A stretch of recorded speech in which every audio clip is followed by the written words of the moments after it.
Hi everyone, welcome back to my channel. I'm Isabel and this is my library. In today's video, I will be setting up my 2026 academic planner and beginning to think of my lesson plans for next year.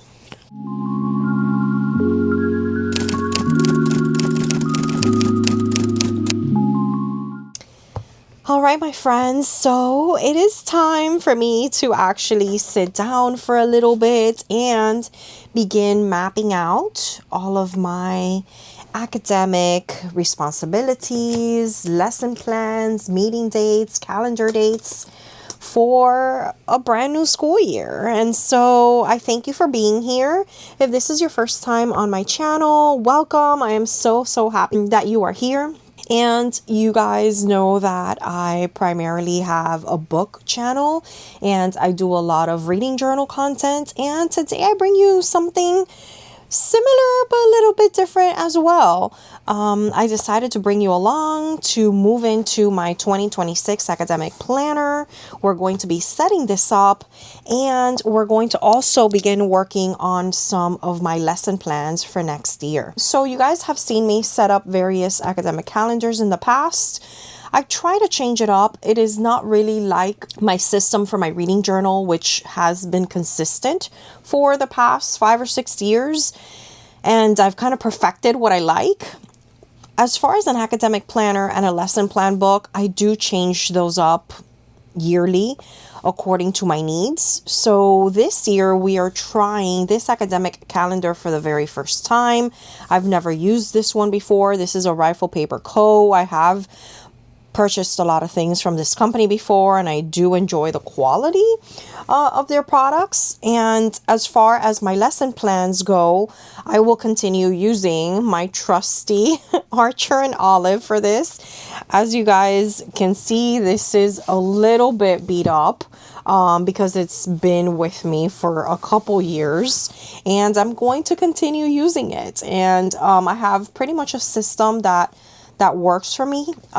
So I'm going to be kind of setting this up, and if we have time in this video, I'll begin moving into this new section of my lesson planner book. And if not, we will do it on another video, you know. So for right now, my main goal is to move into my academic planner as far as jotting down some important dates. So as of the filming of this video, I have a lot of dates that I can work with. I'm still missing some crucial and important dates that I won't get to until I have a couple meetings. So until those happen, I will have to leave some of those slots open. But for now, I will go ahead and mark all of the things. Before I do that, though, I want to walk you through this academic planner in case you've never seen this one before. I did pick this one up at Barnes & Noble. I have tried all sorts of academic planners in the past. I have used some off brand name ones. I have used for many years the Erin Condren academic planners. And this year I decided I wanted something less overwhelming, less big. I wanted something I can just throw in my purse and go to work. I'm trying to minimize the amount of things that I take with me every single day to work. So that's why I'm trying this one out. I haven't used a thin one like this in many years, so it's going to be a little bit of a difference, but I'm going to see if I like it. I really enjoyed this design. They did have quite a few other colors and styles. Again, I bought this one at Barnes & Noble and I just thought this one was so delicate, so beautiful. I thought it kind of matched with some of my other accessories like my pencil pouch. So yeah, so let me walk you through to show you the simplicity and the beauty of this one. So I really like that this looks like washi tape strip. That was the first thing that kind of drew me in. I also really liked that there is no spiral. Spirals, I like spiral notebooks if I'm not going to be putting them anywhere. I find that the spiral notebooks, the moment that you're, traveling in your bag back and forth with them, they very easily become a mess, right? So I do like that it has this kind of sewn in kind of system. I love this rounded corner. I love the beautiful detailing, the gold leafing. And then I really liked that when I opened it up, it had this beautiful kind of seamless aesthetic. It's not overwhelming. I also like that it felt very decorated already. It wasn't completely like empty, so I don't have to do a lot of, you know, decorating. I think I'm just going to go in with my pens and maybe some of my dots and call it a day, you know. So it is refreshing as far as, you know, having it already be kind of set up. So we have here our title page, 2026-2027 academic planner. I do enjoy academic planners. I do think that way as far as my calendars go. I obviously have a wall calendar that is January through December, but as far as mapping out my year, I always am a person who thinks academically. And what exactly does that mean? Well, it means that we're not starting in January, but we are starting in July or in August, which kind of coincides with our academic year. So first we have a 2027 calendar, full calendar, which I do appreciate. We also have a 2028 calendar, which I like as well. Many times in my job, I am not just making decisions for this year, but also for the following year. So I do like that they kept their dividing pages in a similar kind of design. I love the aesthetic of this. So we have some generic holidays here, which is nice to have on there. We have here year in review, which I think really helps me as far as like goal setting. Like these are the goals I want to accomplish this month, you know, so I really do think that that helps from the beginning of the school year all the way to the ending of the school year. Then it is a month by month. So I have in the past before had a weekly, even daily planner, which is what has made it so bulky. And that's precisely what I wanted to kind of do away with for this particular school year. So I'm going to try it out and see if that is enough for me. So this month by month layout is absolutely stunning. I love this beautiful setup here with the little flowers. I don't need to add washi. I don't really need to add stickers. I think it's kind of done for me already. It also has this beautiful detailing here at the bottom. I think the boxes are large enough where I can fit in my meeting days, holidays, you know, stuff like that. It does have some space here for the notes, and it does give you the prior month, and then it gives you the next month. So you have your month that came right before and your next month. So you can also make plans. And then we proceed to then have a spread layout for each of the months, all of them with that same kind of design, but the colors are varying, and it's just so beautiful. I think it's so soft and so delicate. I really enjoyed the aesthetic of this, and I picked these pens because I think they'll go very well with that aesthetic. I really like that. And I think these date dots will work well once I'm, you know, doing some bulleted points there. And here's our December and our January. I love, that was another thing I wanted. I wanted my calendar. Let me move this out of the way so I can put you more in the center. I really wanted to have a planner that I could lay out flat. That was something I wanted. Normally with the bulky ones, you have to like, you know, fold them, like, you know, turn the page with a spiral. I wanted something that could just lay flat on my desk, you know, and then it's laying flat here in my house. I tuck it in my purse, then I get to work and I lay it flat on my desk at work. So I wanted something that allowed me that flexibility. Here's March and April and May.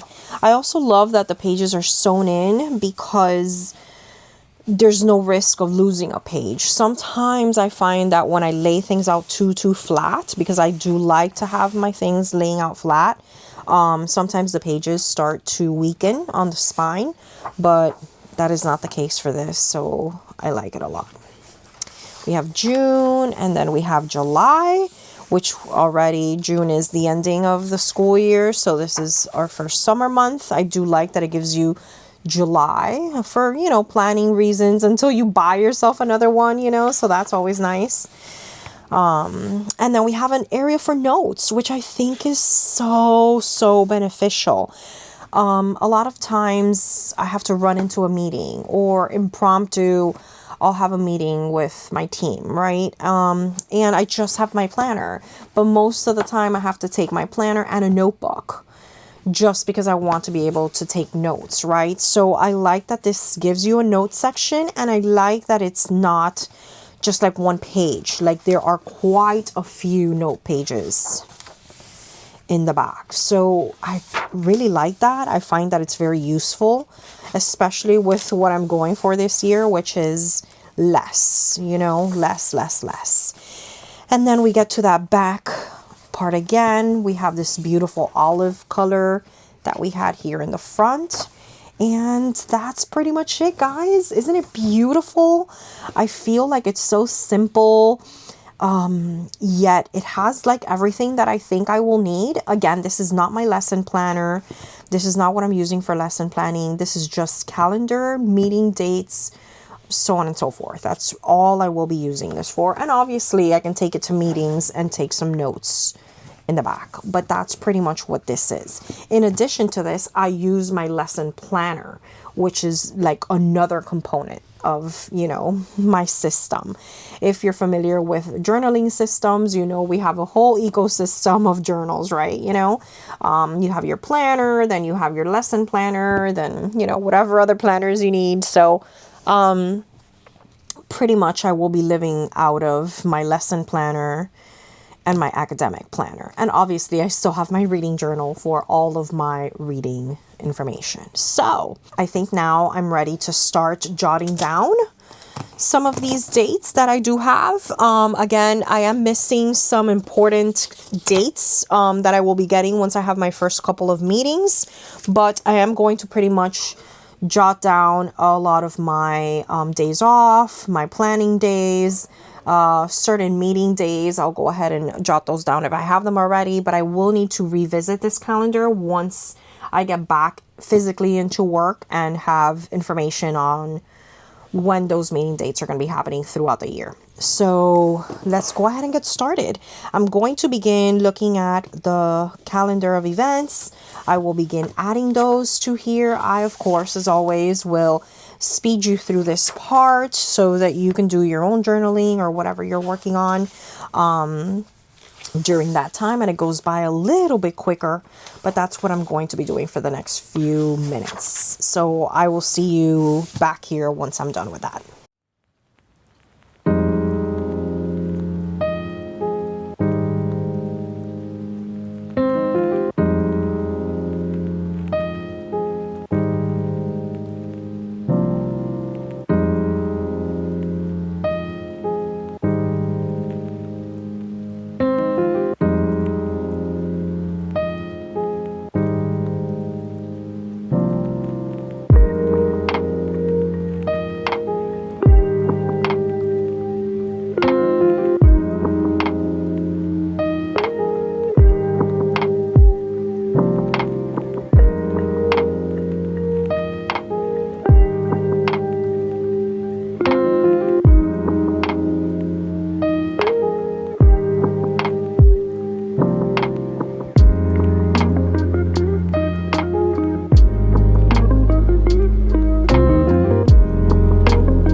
All right, friends, welcome back. So let me walk you a little bit through this. Again, I currently am waiting for that second initial meeting back to work so that I can go ahead and add a lot of dates that I need to add. So there are monthly team meetings, monthly staff meetings, and I just want to double, triple check that they're going to be happening as usual.